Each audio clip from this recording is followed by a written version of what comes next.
Bago tayo mag-umpisa, baka pwede nyong i-like ang video na to. Malaking bagay ang like sa aming mga content creators. Maraming salamat po.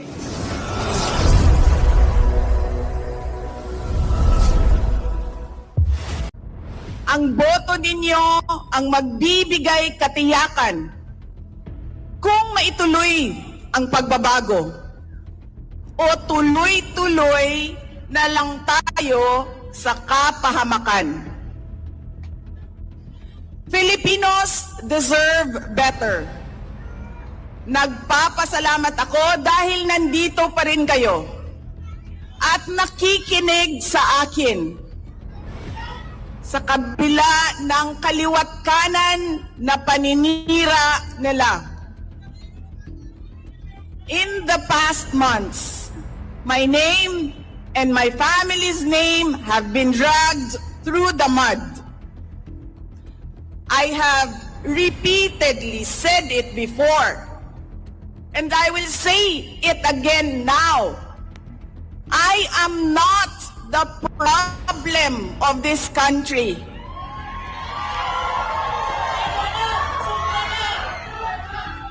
Hindi ako ang problema ng Pilipinas. Nakikita natin ang lantaran at walang pakundangang paglabag sa ating saligang batas. Pinamumunuan din tayo ngayon ng isang taong patuloy pa rin tumatanggi, sumailalim sa isang pampublikong hair follicle drug test. Naghain na ng impeachment complaint ang Duterte Youth Party List laban kay Pangulong Ferdinand Marcos Jr. Ito na ba ang paraan upang masilip din ang naging confidential funds ng Pangulo? Boom! Alright, magandang araw sa inyo mga babayan, no? Napakaganda ng pag-uusapan natin. Ito na si BP Sara nagsalita ng napakalupit, no? Palapit itong oras ng eleksyon. Pakinggan ho natin yung kanyang speech na talagang sakit hanggang buto, mga babayan. So wag natin patagalin to. Panood ito ng dire-diretso at sa bandang huli ng ating video, mga babayan, pag-uusapan din ho natin yung yung nakasalang na impeachment na kaagad ni BP Sara. O, diba? Lupit, no? Talagang malulupit yung mga kalaban natin. Kaya huwag ho natin kakalimutan yung Team Duterte itong Lunes. Okay? Para impeachment na yan ay mabaliwala kasi kailangan natin ng siyam na senatorial na hindi papabor sa impeachment. Yun lang po yun. Kaya kung hindi ka pa naka-subscribe, subscribe ka na. At kung hindi ka pa naka-like, like ka na. Simulan natin to, mga babayan, kasi napakalupit ito at kailangan nyo itong mapanood. Paki-like po and paki-share para mapanood ng mga kababayan natin itong napakalupit at napakasagad hanggang buto na speech ni BP Sara. So ito, simulan natin. Panoorin po natin dire-diretso. Okay, let's go. Kaya sa May 12, kailangan natin maging mapagmatyag. May mga ulat at bulong-bulungan na may mga kumikilos na sa iba't ibang parte ng ating bansa. Mga babala na maaaring nagsisimula na ang malawakang dayaan sa halalan. Pinamumunuan din tayo ngayon ng isang taong patuloy pa rin tumatanggi, sumailalim sa isang pampublikong hair follicle drug test. Duterte! Duterte! Duterte! Duterte! Moment, the Vice President of the Republic of the Philippines, the Honorable Sara Duterte!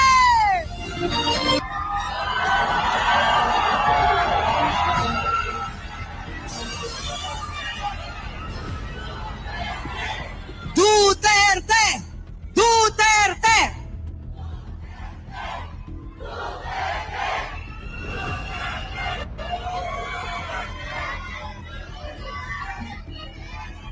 Mga kababayan, Assalamualaikum warahmatullahi wabarakatuh. Madayaw ug maayong gabi kaninyong tanan. Magandang gabi sa inyong lahat. Una na sa lahat, ialay natin ang pasasalamat sa Diyos para sa araw na ito. Pangalawang pagpapasalamat ay sa inyong lahat na nasa ilalim ng ulan, gutom, walang ayuda,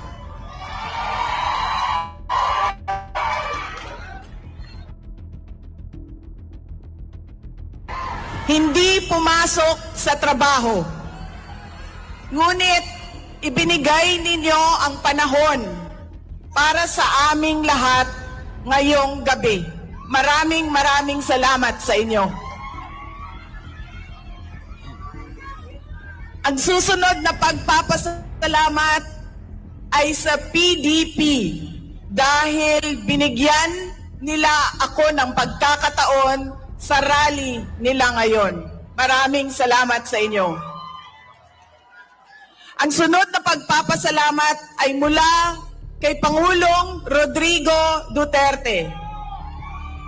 Sa inyong pagmamahal, sa inyong patuloy na suporta at pagdarasal na siya ay maibalik dito sa ating bayan. Maraming salamat. Ang susunod na pagpapasalamat ay mula sa akin sa patuloy ninyo na suporta sa akin at sa aking mga kasamahan sa opisina ng Pangalawang Pangulo. Maraming salamat. At ang huling pagpapasalamat ay mula sa akin. Dako kayo ang amuang utang nga kabubuton kaninyong tanan sa oportunidad na ginahatag ninyo kanamo nga makaserbisyo sa atuang nasod. Daghan salamat. Ang pwesto na kinatatayuan ko ay hindi para sa akin. Ito ay para sa Pangulong Rodrigo Duterte.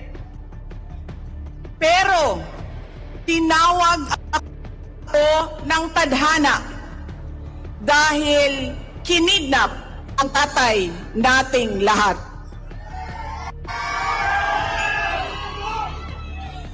Sa pagkakataong ito, nakatayo ako sa entablado at humaharap sa inyo, hindi bilang kandidato. Ako si Inday Sara, isang botanteng nagmamahal sa ating bayan at natatakot para sa ating kinabukasan. Mga kaigsuunan ko, iniibig ko ang Pilipinas. Iniibig ko kayong mga Pilipino.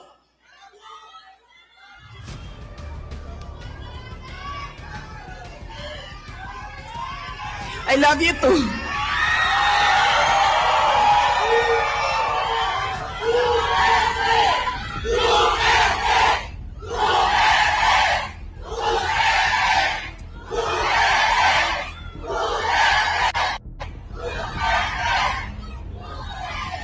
This election will decide the future of our country.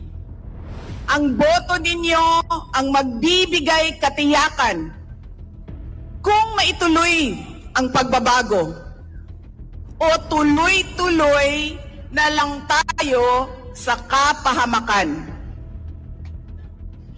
Filipinos deserve better.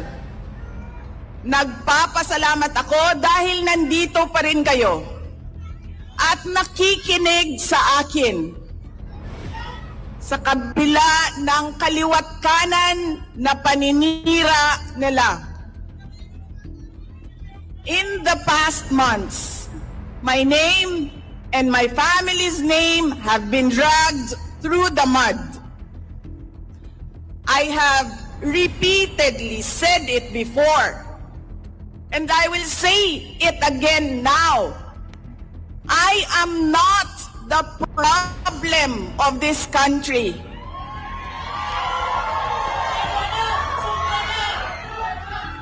Hindi ako ang problema ng Pilipinas.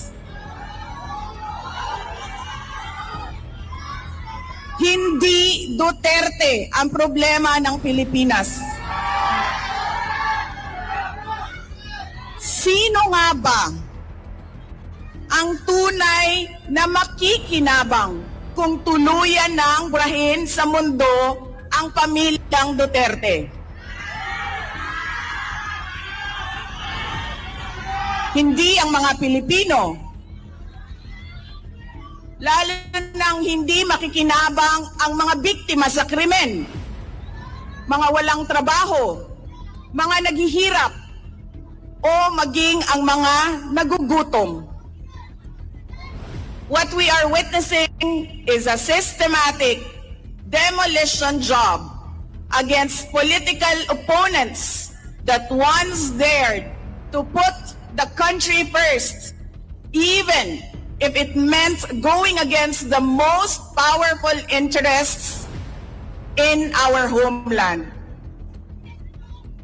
Sa kasamaang palad, iniluklok natin ang isang leader na walang kakayahang maintindihan ang tunay na kalagayan ng mga Pilipino. At higit lahat, hindi kayang magdesisyon para sa kapakanan ng sambayanan. Pinagbabayaran natin ngayon ang pagpili ng maling leader. Nakikita natin ang lantaran at walang pakundangang paglabag sa ating saligang batas. Pinamumunuan din tayo ngayon ng isang taong patuloy pa rin tumatanggi, sumailalim sa isang pampublikong hair follicle drug test.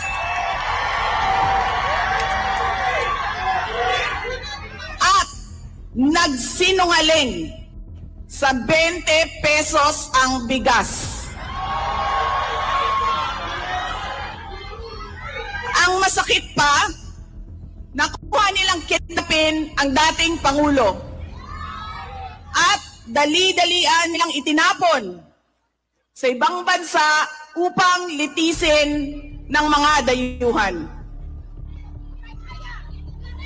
Ngunit, higit pa sa mga kabiguang ito ay isang mas malalim na pambabastos at panghiinsulto sa ating mga Pilipino. Iniinsulto nila tayo sa paggamit ng ayuda upang bilhin ang boto ng mga tao. Ang ayuda ay hindi naman likas na masama. Sa katunayan, marami ang natulungan ito noong panahon ng pandemya. Ngunit, kapag ginamit ito para manipulahin kayo at pagsamantalahan ang inyong kahirapan upang manatili sila sa kapangyarihan, nagiging sandata ito ng pang-aabuso. Again, Filipinos deserve better.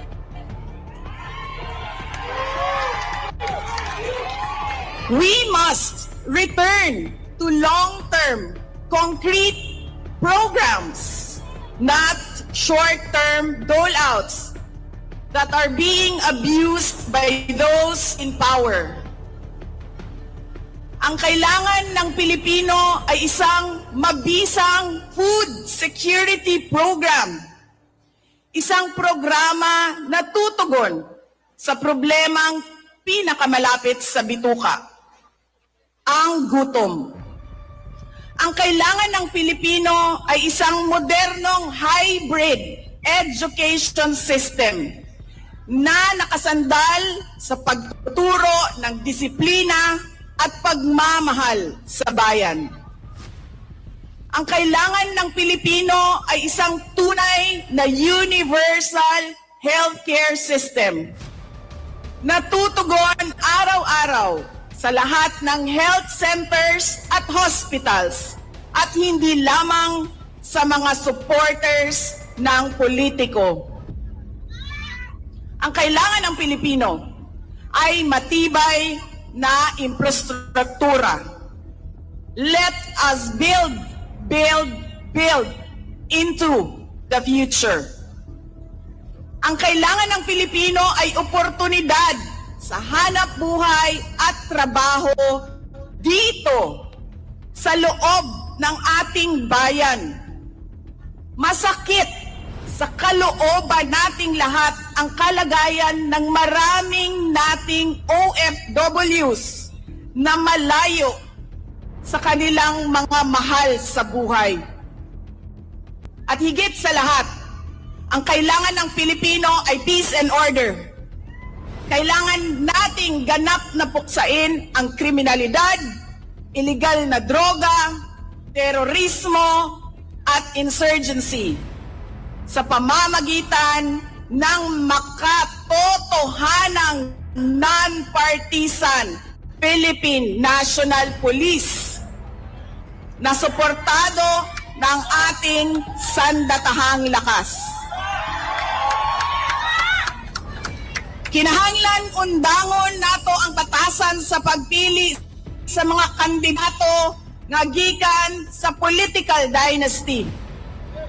Kining mga sikat nga apelido nga magsayaw-sayaw ra og magkanta sa atubangan. Igo ra magpakatok, undangon ang mga party list na gipanag-iya sa mga dato. Undangon ang mali na pagpili sa atong mga opisyales. Undangon ang budol o pagpamakak. Kailangan natin mag-vote straight sa mga taong magtutuloy ng nasimulan ni Pangulong Duterte. Idiretso natin ang boto. Number 38, Rodante Marcoleta. Number 10, Jimmy Bondoc. Number 56 sa balota, Attorney Vic Rodriguez. Number 22, Bato de la Rosa. Number 28, Bongo. Number 53, Apollo Kibuloy. Number 34, Raul Lambino. Number 30, J.V. Hinlo. Number 58, Philip Ipe Salvador. At number 42, Doc Marites Mata. Alam ko hindi kayo matutuwa, pero iboboto ko si Amy Marcos. Siya ang naglakas loob na buksan ang investigasyon sa pagdukot ng pamahalaan ng isang Pilipino dito sa bayan para ihatid sa mga dayuhan.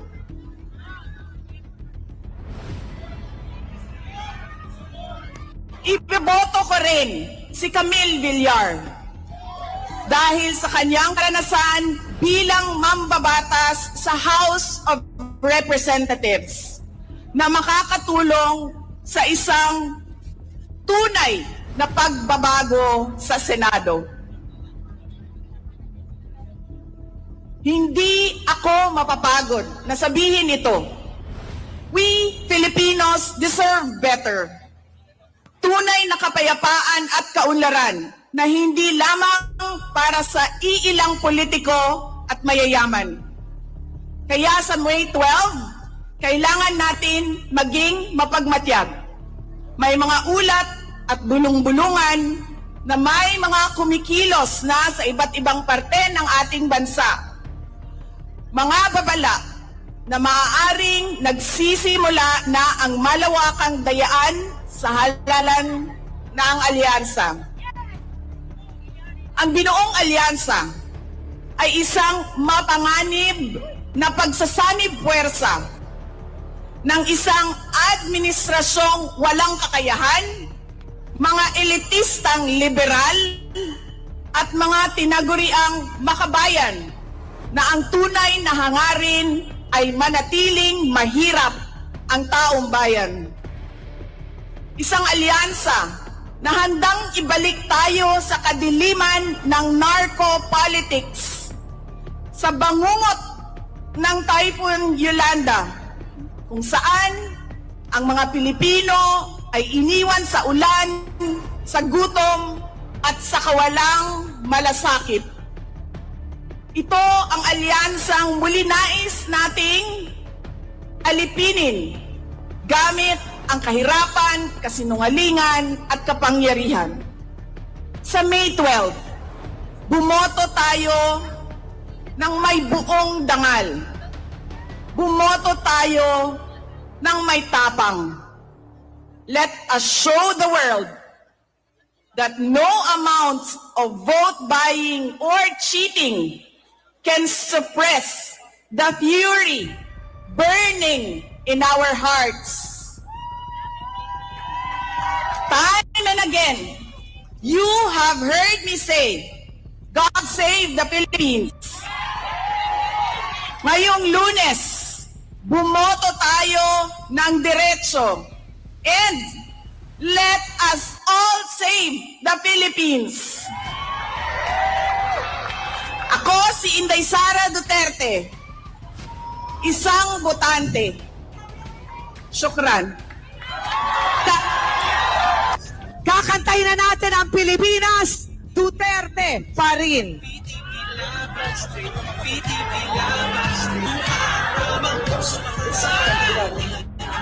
Duterte! Duterte! Duterte! Duterte! Duterte! Alright.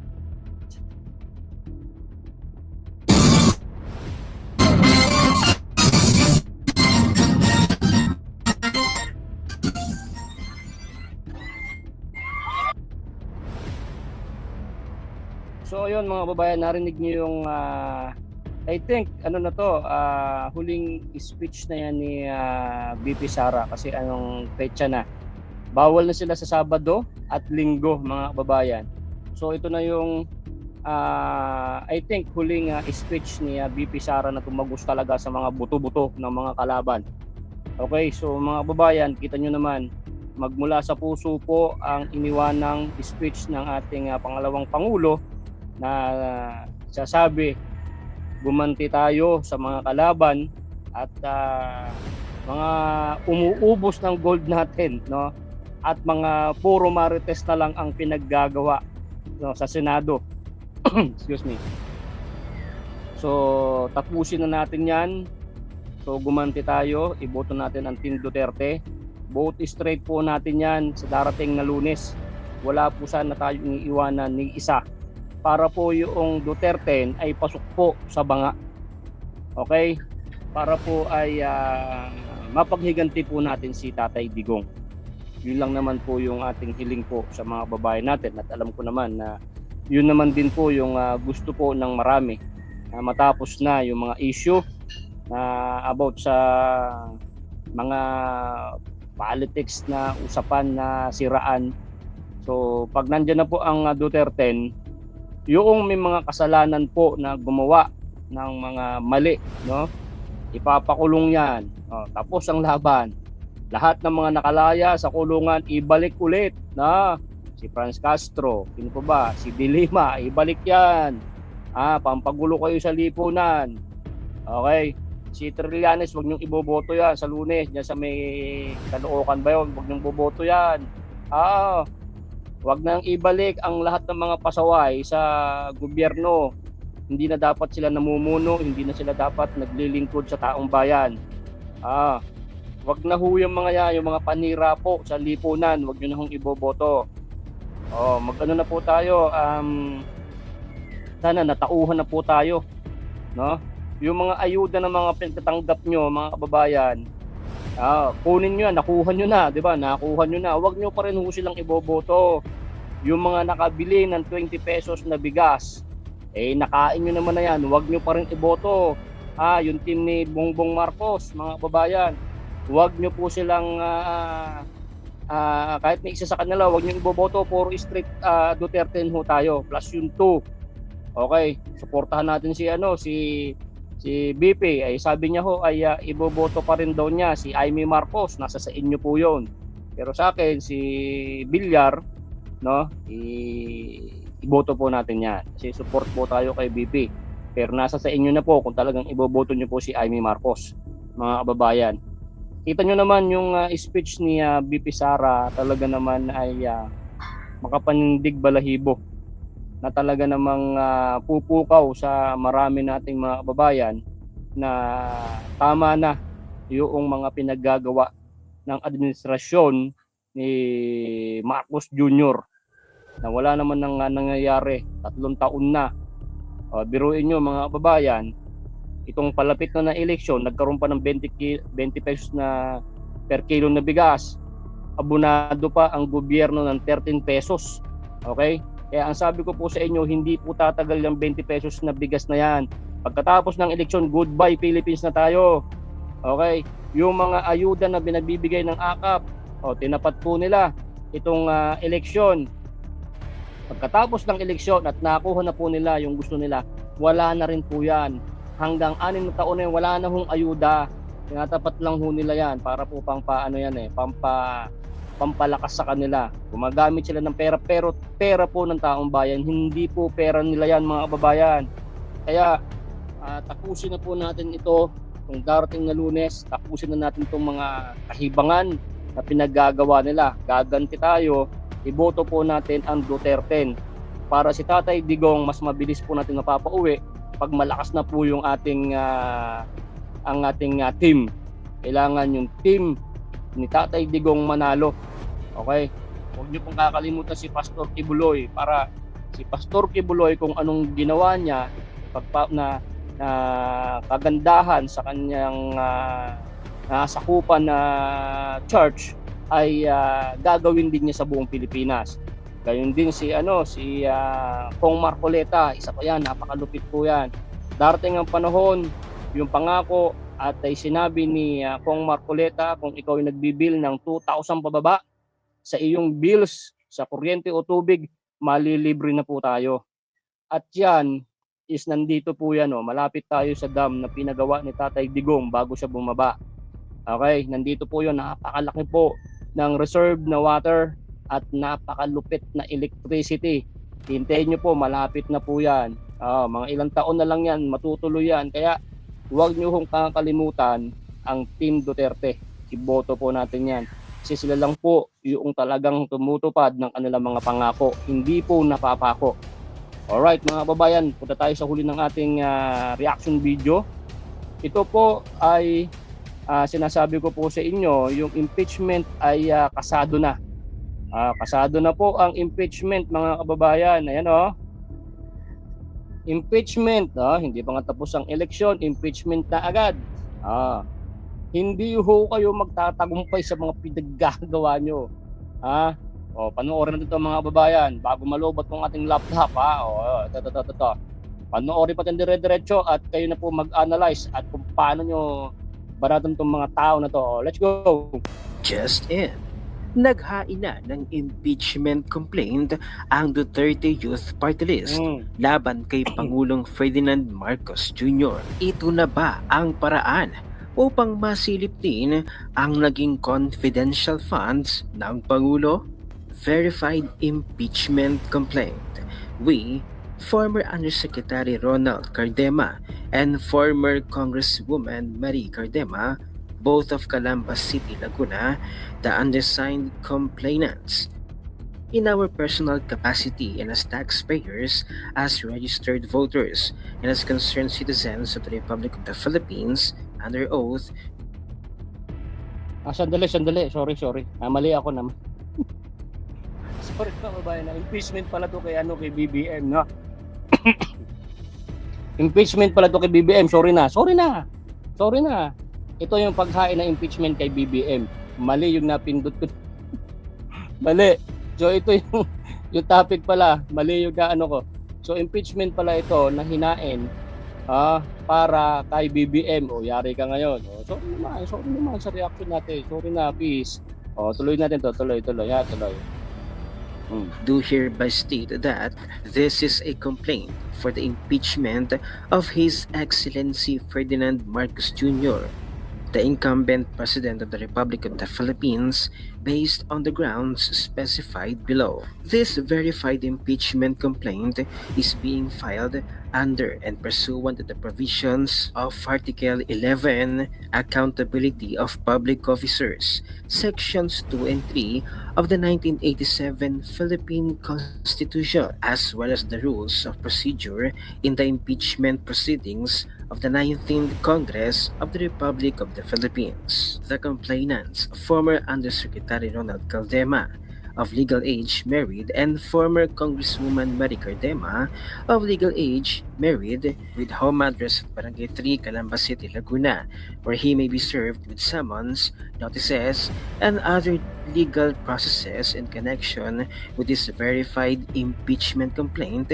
and proceedings. Ano kayang mga ebidensya ang hawak ng Duterte Youth Party List? Makakapagbigay kaya sila ng dahilan upang ma-impeach ng tuluyan itong si BBM?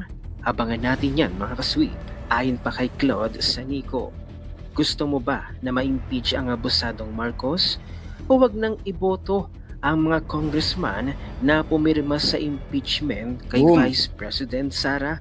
Ipanalo natin ang mga congressman na pro-Duterte dahil sa pagsaganon, magbago ang mukha ng mga congressman at maalis si Romualdez sa pagka-Speaker of the House. Ipanalo din natin ang mga Duterte senators dahil sa pagganon, ang bagong mukha ng Kongreso, pwede silang mag-resolve na i-impeach si Marcos dahil sa culpable violation niya sa ginawa niya kay Duterte at ma-convict sa impeachment court ng Senate na pro-Duterte si Marcos at matanggal siya sa pwesto. Tara na, iboto natin ang mga pro-Duterte candidates at ipasa mo ito sa lahat ng kakilala mo. Tara na. Samantala, pinatunayan naman ng isang certified DDS na si Waray Laban na ang talagang tunay na fake news peddler ay walang iba kundi ang PCO Undersecretary na si Attorney Claire Castro. Kaya naman nagpasalamat ito sa Net25 reporter na ito na si Eden Santos na siyang naging tinik sa lalamunan ni Attorney Claire Castro. Panoorin natin ang buong video.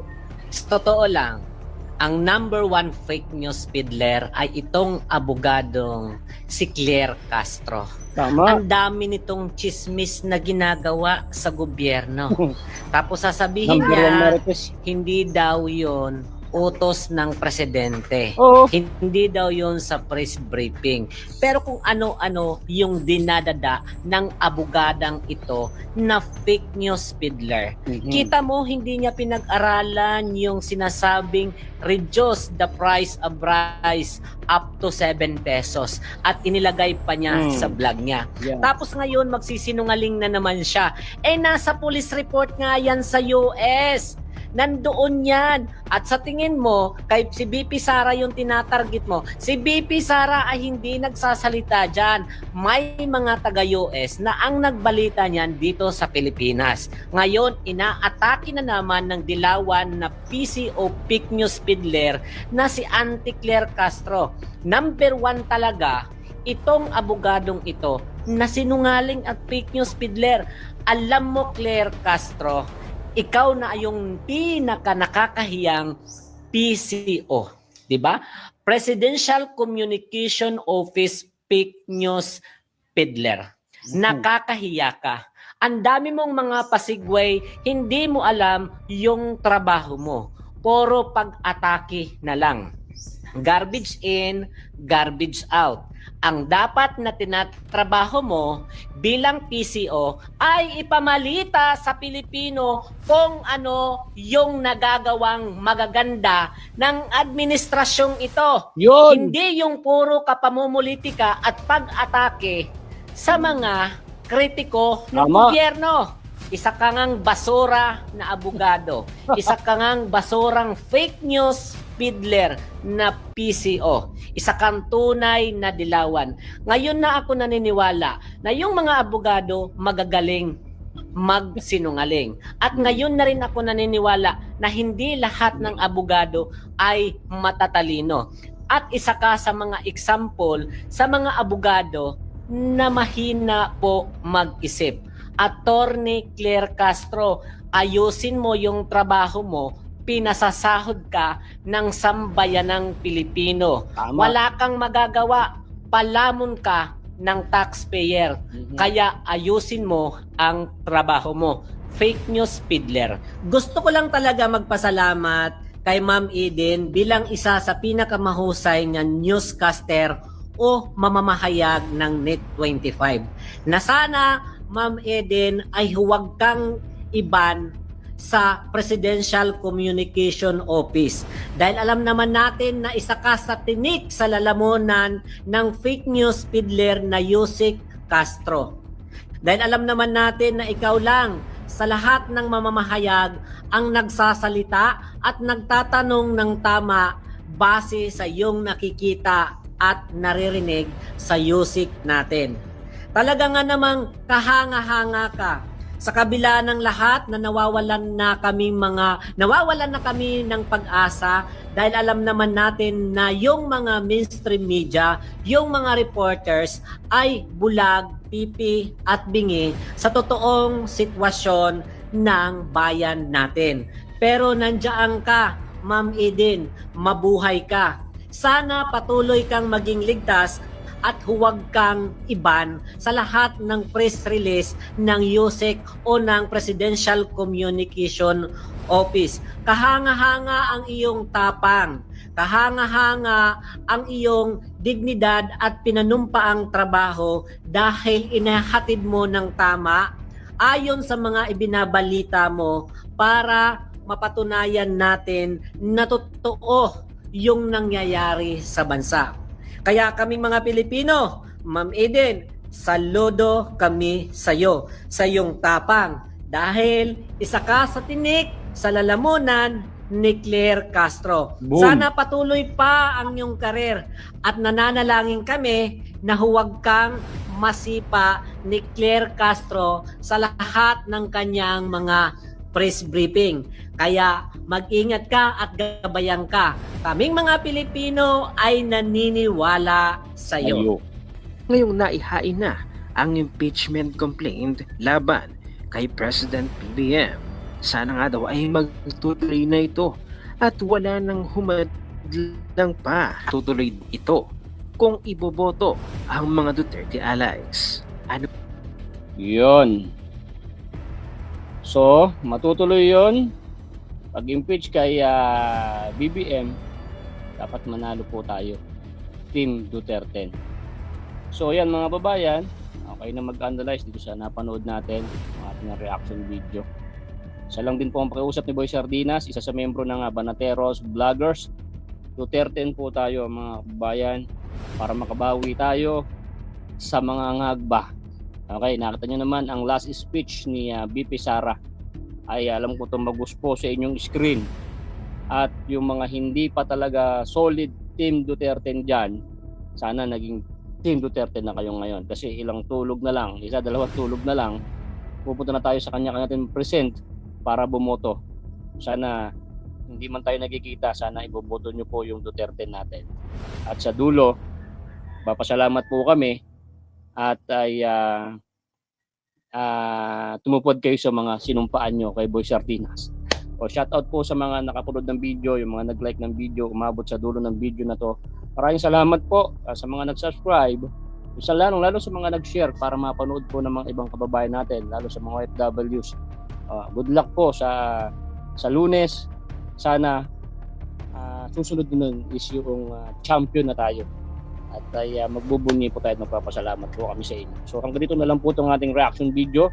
Sa na gusto niyo po itong ating vlog. And God bless every day. See you on my next video. Bye-bye.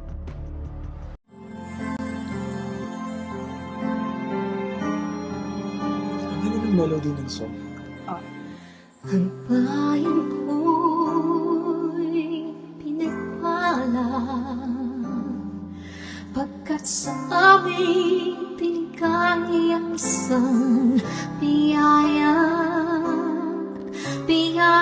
na mag-aahon sa hirap at dilim ng kahapon at sa bawat Pilipino'y magtatanggol sa bayan ko dating laganap pang-api at dusa sa aming mga mahihirap ngunit ikaw ay dumating sagot sa aming mga dalangin muli kaming babangon mabuhay ka Tatay Digong Ama maraming salamat aming mga mata'y minuhulat gawain ng masasamay iyong isiniwalat ikaw lang ang pag-asa naming lahat.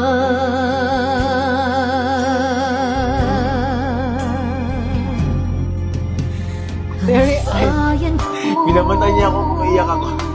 Pilipinas, muling makikilala at itataas. Katahimik ay maghahari sa ating puso'y mamamayani. Mga ngiti sa labi, di mapapawi.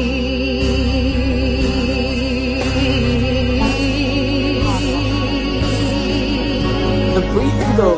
Mabuhay ka, Tatay Digong, maraming salamat. Ang malasakit sa Pilipino ay walang kasing tapat. Ika'y paglalaban ng iyong mga anak. Tunay kang biyaya sa bansang Pilipinas.